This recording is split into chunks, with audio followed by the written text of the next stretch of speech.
Ibu, bapak-bapak sekalian, sebagaimana telah ditulis oleh Abuya di dalam makalah mengenai hakikat, maka perlu dan juga ketahui mengenai ilmu hakikatnya agar tidak terombang-ambing di dalam pemahaman mengenai ilmu hakikat, karena adanya banyak membawa hakikatnya bukan seperti atau semestinya, tetapi hakikatnya diplung-plung. Ada model orang membawa hakikat itu dalam bentuk akidah, dan juga orang yang membawa hakikat itu yang kembali kepada dirinya. Tetapi bagaimana makna hakikat yang sebenarnya, ini telah dijelaskan oleh Buya di dalam makalah.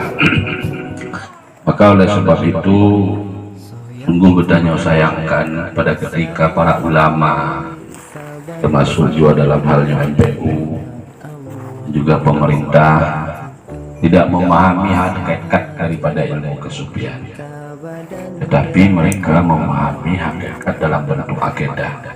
Jalannya hanya tim cocok-cocok, nah tim nyambung-nyambung, karena yang dipegang di Abuya lain, kepahami lain. Maka hadirlah sebuah makalah untuk menjelaskan ilmu hakikat yang sebenarnya, yang bersifat sebagaimana apa yang telah dijelaskan oleh Abun mengenai rukun agama. Maka dalam halnya juga di sebuah pertanyaan di Walinangro, yaitu mengenai ihsan, ya. Jadi pada dasarnya hakikat itu ada dua model. Ada hakikat yang didasari oleh iman, ini namanya akidah. Ada hakikat yang didasarkan oleh ihsan, ini namanya hakikat yang sesungguhnya. Maka pada ketika hakikat itu kita sandarkan kepada iman, itu namanya akidah. Artinya, karena makna iman ini adalah tasdik, jadi membenarkan. Jadi membenarkan sifat Allah, membenarkan perbuatan Allah, dan membenarkan zat Allah. Maka berbeda bentuknya dalam konteks ihsan. Karena dasar daripada ihsan itu, makna ihsan adalah tahqiqu bil ubudiyah ala musyahadatir rububiyah bi nuril basirah. Itu makna daripada ihsan. Dalil ihsan itu anta'budallah ka'annaka tarah. Jadi anta'budallah ka'annaka tarah itu pada dasarnya rukun ihsan, sama seperti Islam. Islam itu pada dasarnya amal ma'ruf nahi munkar, itu namanya adalah Islam. Sedangkan dalam konteks iman itu meyakini. Kalau dalam konteks ihsan, ya ini bukan hanya sekedar merasakan, tapi juga menyaksikan. Karena secara global, bahagian daripada rukun agama yang tiga itu terdiri daripada syariat, tarekat, hakikat. Jadi melakukan keseluruhannya itu baru membuahkan hakikat, baru membuahkan ma'rifat, baru membuahkan ma'rifat. Maka pada dasarnya syariat itu adalah anta'budallah atau anta'budahu, itu makna daripada syariat. Hanya menyembah Allah itu namanya syariat. Kalau tarekat itu antaqsudahu, mengkasih Allah, berkemauan kepada Allah, yang tertuju Allah, itu namanya tarekat. Tapi kalau hakikat itu adalah antaskudahu, menyaksikan Allah. Menyaksikan Allah yang dimaksud adalah sifatnya, perbuatannya. Sedangkan yang menyaksikan zatnya adalah zatnya. Karena seorang hamba tidak mungkin menyaksikan zat Allah. Yang menyaksikan zat Allah itu adalah Allah sendiri. Syahidallahu annahu la ilaha illa huwa. Allah menyaksikan dari. Maka hakikat itu yang dimaksud pada dasarnya berdasarkan dari kata-kata ihsan, artinya tahqiq bil ubudiyah. Tahqiq pasti, yakin. Jadi yakinnya beda. Ini dalam konteks punya kata tahqiq, dia tuh yakin. Jadi ainul yakin, ada namanya ilmu yakin, ada namanya ainul yakin, ada namanya haqqul yakin. Maka tahqiq bil ubudiyah ala musyahadati rububiyah. Jadi berdasarkan di atas menyaksikan Tuhan. Jadi menyaksikan Tuhan itu binuril basirah. Jadi kita menyaksikan Allah itu dengan nur basirah. Artinya dalam halnya ini merupakan pada dasarnya rumus. Tanya sebenarnya menyomopong rumus kajinya mudah. Tapi menyohana mopong rumus kajinya agak lau becutnya. Sama aja katanya memahami ilmu kimia, ilmu fisika, ilmu matematik, yang penting naruh. Pemaci lagi tanya mau tukangnya bagi tukang anak payah tukangnya karena sudah tahu rumus. Apa kunci payah tukang karena anak tuli rumus. Kamu balik kudu. Jadi nanti. Maka oleh sebab itu yang dimaksud dalam konteks hakikat ini adalah hakikat yang bersumber dari ihsan itu sendiri. Jadi sebagaimana dalilnya anta'budallah, hanya menyaksikan Allah. Jadi anta'budallahnya kan bahasa ini hanya menyembah Allah. Jadi yang dimaksud menyembah Allah hanya menyaksikan Allah. Anta'budallah ka'annaka tara, seolah-olah engkau melihat Allah. Jadi menyaksikan yang dimaksud seperti demikian, yang kita saksikan adalah sifatnya, afalnya. Nah, dalam hal-hal hanya pada ketika melihat perbuatan Allah, maka hancur perbuatan hamba. Melihat sifat Allah, maka hancur sifat hamba. Tapi kalau melihat perbuatan Allah, tidak hancur perbuatan hamba, ini namanya akidah. Karena ini juga yang dipahami dalam sebahagian ulama mengatakan dalam konteks ayat wallahu khalaqakum wa ma ta'malun. Allah yang menciptakan kamu dan yang menciptakan apa yang kamu perbuat. Jadi kalau konteksnya di dalam ilmu akidah, perbuatan itu apabila tidak bercampur dengan perbuatan katanya, itu murni perbuatan Allah. Tapi menyomulawak dengan perbuatan danyo, berarti yang termasuk perbuatan danyo. Kenapa demikian? Karena danyo diberi kudrah ikhtiari oleh Allah. Diberi kudrah ikhtiari. Ini yang seperti demikian namanya mentong akidah. Ya kira-kira ibu-ibu umpama, kan? Begitu lupa. Jadi punya ibu-ibu begitu lupa. Nah, perbuatan ibu-ibu kan, bak begitu lupa. Jadi menyona yang aduh, bapun haji tupu, lauk bau. Nah perbuatan hamba, berarti itu perbuatan hamba. Itu perbuatan. Ini yang sedemikian namanya mentong akidah. Mentong akidah. Tapi kalau hakikat, dia tidak melihat itu perbuatannya, walaupun dia yang melakukan. Karena itu semua dalam perbuatan Allah. Wa ma tad'u illa masya Allah. Jadi pada ketika melihat perbuatan Allah harus hancur perbuatannya. Awalnya untuk dapat hancur tanya harus tak uji perbuatannya ada. Sebab tanya akidah Ahlussunnah wal Jamaah. Jadi akidah Ahlussunnah wal Jamaah untuk baik menjadi seperti Jabariyah. Artinya bantu perbuatan Allah, bantu perbuatan Allah, bukan seperti itu. Artinya tanya tak contoh lagi sembahyang. Yang sembahyangnya datari tanya ile pun. Kalau bekat sembahyangnya tak kasat jika sengaja kalau lumpur dan sembahyang. Nah. Jadi laginya si perbuatannya. Pertama tak perbuatannya perbuatan danyo. olehnya baru dalam taknya perbuatan danyo tak kembalikan perbuatan itu kepada Allah, itu namanya akidah. Akan tetapi kalau hakikat dia tidak melihat perbuatannya itu perbuatan dirinya, melainkan perbuatan Tuhannya. Karena laka taharaku tidak bergerak sesuatu apapun sekecil darah pun illa melainkan biidznillah, dengan izin Allah. Jadi untuk dapat berhakikat ini hanya mesti dilalui dengan tariqah.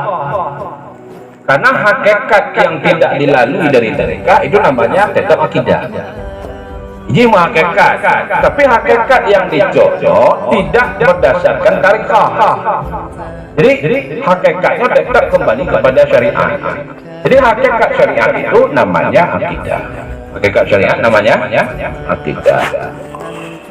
Maka orang yang melihat hakikat itu yang didasari atas jalan tariqah pada ketika hatinya telah berjalan kepada Allah. Jadi berjalan hatinya kepada Allah, karena dalam undang-undang tariqah itu orang yang berjalan kepada Allah itu pada dasarnya hatinya tidak lagi melengok kepada selain Allah. Maka tidak melengok hatinya kepada selain Allah itu namanya tariqah.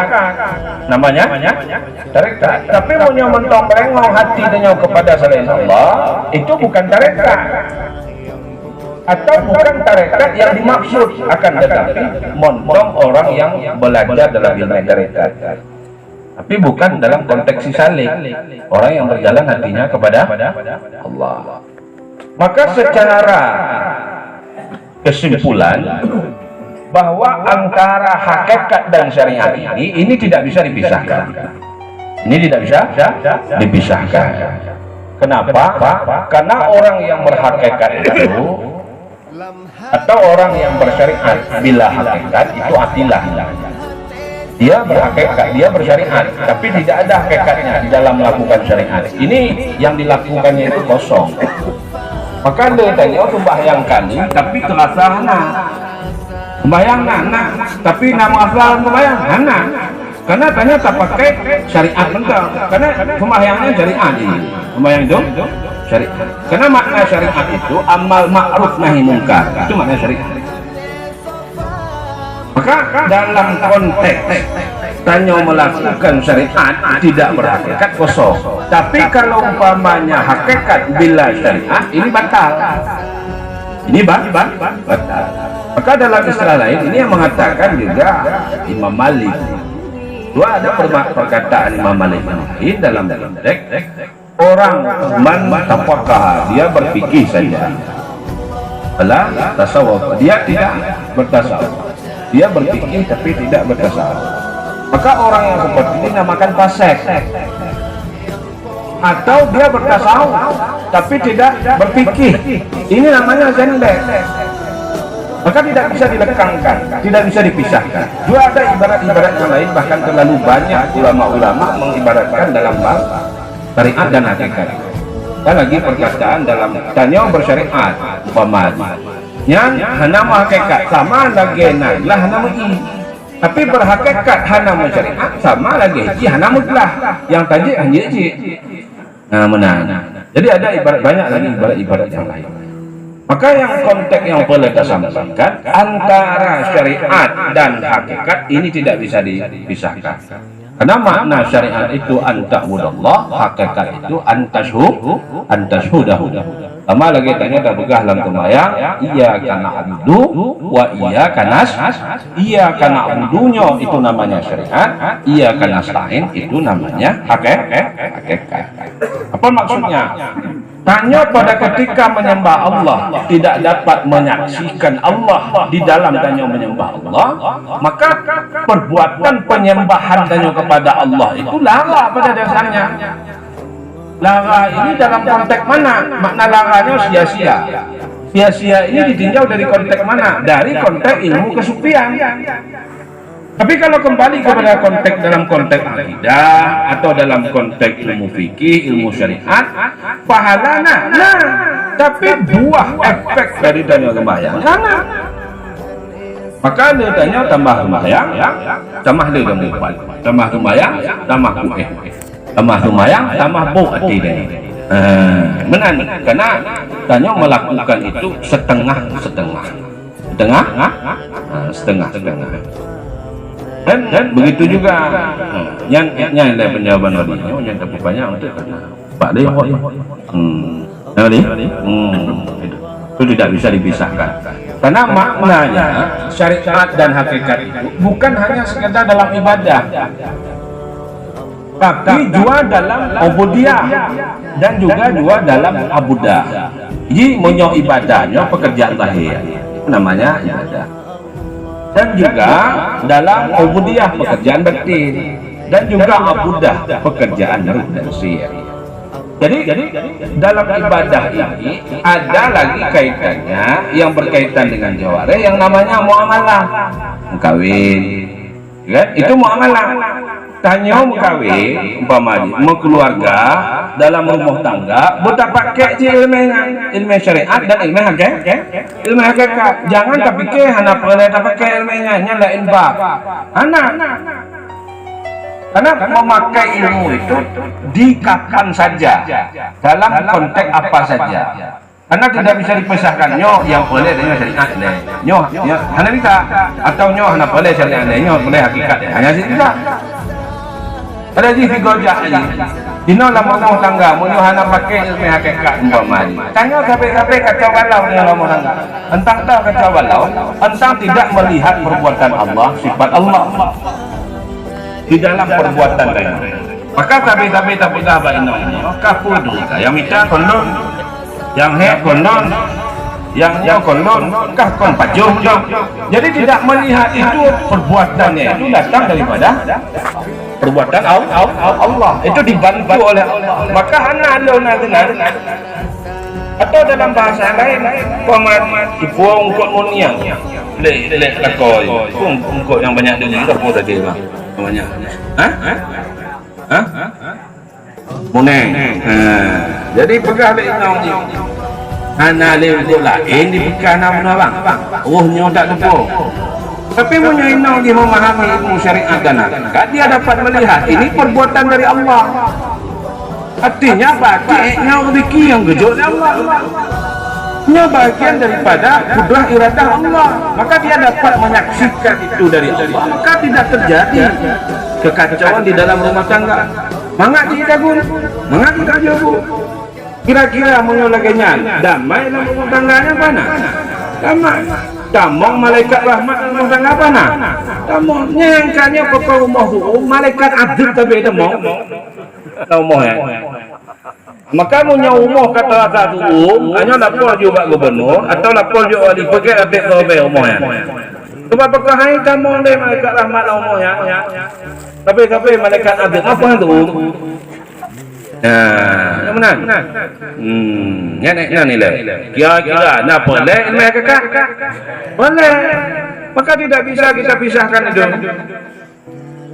Tidak bisa. Dan bukan hanya dalam sembahyang, untuk bolehnya dalam berbagai apapun. Hanya tukang umpamanya, tukang. Nyo contoh balik bukan batin dan bukan tukang. Itu betul paham. Itu tanya tukang. Pergi rumah kau. Pegang lewat rumah. Nyo bek peget menyenai cik. Intang nyo cik peget menyen. Pegang itu oleh tukang. Gata tui. Yang tukang kolon. Yang tukang kolon. Maka lon pegang ni yang tui cara pegang kolon kong gata pegang kolon yang pegang. Nyo tukang yang lagi nyo kira-kira tinggal pakai dalam lewat rumahan kau nak. Anak kepada tentang melihat ji yang jarang, ji yang hebat, ji yang bakar lain anak. Betul. Padahal hanya tukang. Mana tukangnya melakukan apa yang diinginkan. Pegang umur beino cek pegang. Tentangnya cek pegang pengenyo ino hana bisa, tang hana carong dulu pegang ino. Pak nak entak punya tak pegang ino, tang obohnya menurut ilmu yang tuan tui lagi nyo. Mana carong? Kira-kira pakai dah umur apa nak? Pakai menyokong lagi nya, berarti kaki di bapak yang carong cek endang. aman. Tapi melihat apa maksudnya di sini? Agar senantiasa tidak melihat sifat perbuatan itu kepada makhluk termasuk dirinya. Itu namanya hakikat. Itu namanya hakikat.